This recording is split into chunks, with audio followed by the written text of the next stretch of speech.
నమస్కారం. మాది సుందరయ్య కాలనీ, మాది ప్రొద్దుటూరు జిల్లా మండలం. మేము బురద నీళ్ళల్లో 14 సంవత్సరాల నుంచి ఉంటున్నాం. చాలా భారీ వర్షాల వల్ల ఇట్లా బురద నీళ్ళు వస్తారని ప్రతి ఒక్కరు చెప్పుకున్నా కూడా ఎవరు చూసిపోయేటోళ్ళు కానీ అది నీళ్లు తొలగించడం అయితే జరగడం లే. ఎవరు చెప్పినా కూడా చేస్తామంటున్నారు కానీ ఈ కాలువలు ఈ రోడ్లకు కాలువలే ఏమి లే, చూసిపోయేదే కానీ చేస్తామంటున్నారు కానీ అది ఏదైతే చేయడం లే. ఏమన్నంటే చేస్తాంలేమంటున్నారు, విడిచిపెడుతున్నారు. 14 సంవత్సరాలు ఇట్లా నీళ్ళు వస్తానే ఉన్నాయి, వర్షాలు పడతానే ఉన్నాయి. ఈ బురద నీళ్ళలో ఇట్లనే ఉండాం. సన్న పిల్లలు ఉండారు, పాములు తేళ్ళు తిరిగినా కూడా దాన్ని చంపుకుంటా దాన్ని చూసుకుంటా గుడిసెలలో నీళ్ళు అమ్మాయిన వస్తున్నాయి.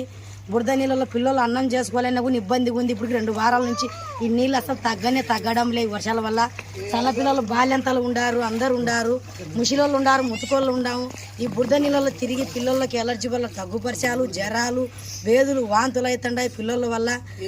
ఏ అధికారైనా మమ్మల్ని పట్టించుకోవడం లేదు. ఏమన్నంటే చేస్తాం పోండి అనే మాటే గాన ఓట్లప్పుడు మటుగా వచ్చి 10 మాటలు ఇళ్ళగారు చుట్టూ తిరుగుతుంటాను గాన ఓట్లు వేయండి, మమ్మల్ని గెలిపియండి, మీకు గుడిసెలు ఉన్నాము, మీకు ఏది ఉన్నాం, మీకు ఉద్యోగాలు ఇస్తాము, ఎస్టీ వాళ్ళకు మీకు బాగా పరువు ఉంది, పేరుంది, చదువుకోండి అంటున్నారు కానీ మాకు ఏదైతే చేయడం లే. ఏమన్నంటే చేస్తామనే మాట ఒక్క మాటతో సింపుల్గా అయితే చెప్తున్నారు. దయచేసి కలెక్టర్ గారికి వినిపించుకుంటాం. ఏమనగంటే ఎస్టీ మేము ఎరకల వాళ్ళం, ఎస్టీ వాళ్ళం, దయచేసి ఒక్క న్యాయం చేయండి కానీ ఏది ఆశించిన వాళ్ళం లేదు.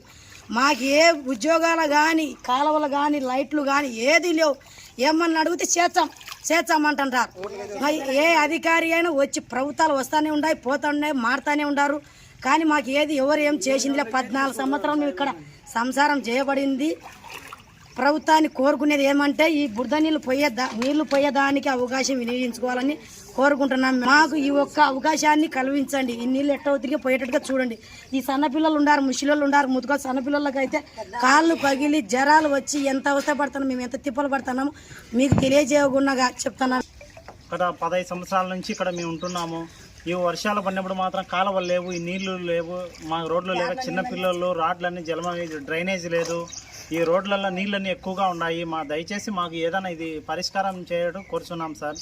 నీళ్ళు ఇటు సైడ్ మాకు రోడ్లు లేవు, అసలు ఇంతలోతు నీళ్లు ఉంటాయి సార్, ఎక్కువ వస్తాయి వాటరు. మెయిన్ రోడ్లో వచ్చేదానికి రోడ్డు లేదు, బోర్డు లేదు, అసలు డ్రైనేజీ రోడ్లు కానీ లేవు సార్. ఇంతలోతు వాటర్లోనే రావాల్సి వస్తుంది. నైట్ టైం అయితే పాములు ఇవన్నీ వస్తున్నాయి. కొద్దిగా దయచేసి మాకు ఏదైనా కొద్దిగా చూడండి సార్. ఈ విధంగా నా పేరు కళావతి సార్. మా ఇంట్లో నీళ్ళు అన్నీ ఉన్నాయి సార్. బోర్ చేసుకుని కూడా లేదు. ఎప్పటి నుంచో ఉన్నాయి. ఎప్పుడు వానలు పడినప్పుడల్లా వస్తుంటాయి నీళ్ళు. ఇంట్లోకి ఎవరు పట్టించుకోవడం లేదు. ఏ అతిగారికి అడిగి పోయినా ఎవరు పట్టించుకోవడం లేదు. మా కాలువలు లేవు, రోడ్లు లేవు, ఏం లేవు సార్. దావ వచ్చే కూడా చెట్లు నిండా దావే కాండడం లే. దావ నడిచేకి కూడా కష్టంగా ఉంది పిల్లలకు. బోర్ చేసుకుని నీకు కూడా లేదు. మాకు ఇంటి నిండా నీళ్ళు ఉన్నాయి. బోర్డు లేవు, బోర్ చచ్చిపోతున్నాం సార్. బోర్ నీళ్ళు వండుకొని కూడా లేదు మాకు.